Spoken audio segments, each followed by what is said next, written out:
Yes, good boy.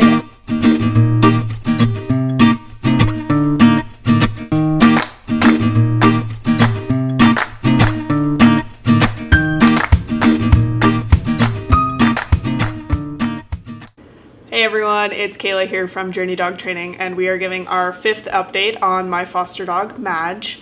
So Madge has been in my home for about 23 days now. She's been on fluoxetine and gabapentin for those 23 days.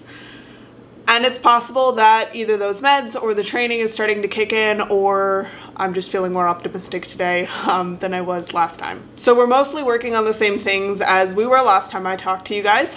We are having Madge set up in the kitchen, as you guys can see behind me. She gets several short training sessions a day. We're mostly working on rewarding her for eye contact with us or approaching me.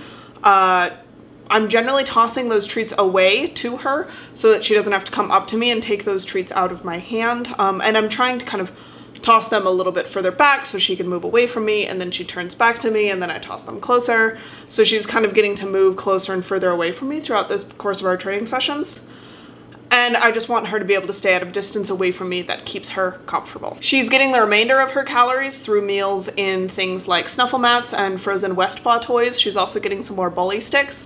I'm really just trying to do everything I can to get her active and using her brain to sniff and chew and lick at things and just be a little bit more doggy. I've got a really cute video that I'll drop in here of her with her first time using a snuffle mat.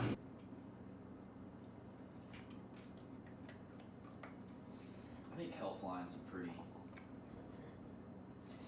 smart host.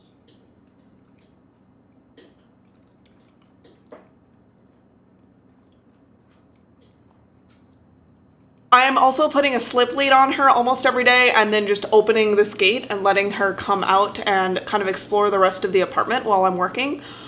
She's been spending a lot of her time going over to the patio and sniffing at the open screen door, or on nice days I'm even letting her go out onto that patio and just exploring. She really seems to be drawn to that. And then if she chooses to come over and approach me or settle in her bed, which I move her bed right next to my desk, she gets a bunch of string cheese for making that choice. And then, you know, after a couple hours, I'm putting her back in the kitchen so that she can just sleep. She's also kind of discovered the concept of begging. We've been feeding her a lot of kitchen scraps. And I've got a really cute video here where I was stuffing some Kongs and Westpaw toys with some raw elk meat, just kind of ground meat. And she actually came over and was pretty interested in that. And that's one of the other things we've been doing, is just anytime we're in the kitchen cooking anything, we just are trying to kind of hand feed her whenever we move past or whenever she seems interested in whatever it is that we have.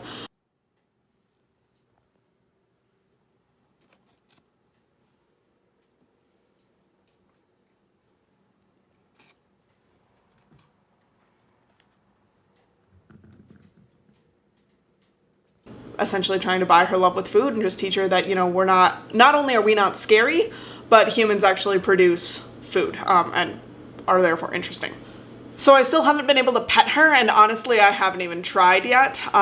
She hasn't gone on another walk since that one that we posted about in either video 3 or 4. And she hasn't met anyone except for me and Jason, partially because of, you know, quarantine. So, you know, that's not anything that's necessarily her fault, but I also don't really feel like she's ready. She doesn't really trust us, but she is starting to be more mobile. She's moving around more behind me, as you guys can see a little. She's still spending a lot of time in her bed, but she is moving around a little bit more, maybe because of the puzzle toys. And she generally approaches us to sniff us when we get home from walking barley, or I'm still taking horseback riding lessons, so I come home smelling like the barn, or if we go running or hiking or anything, she tends to be pretty interested in sniffing us when we come home. So that's kind of nice to see.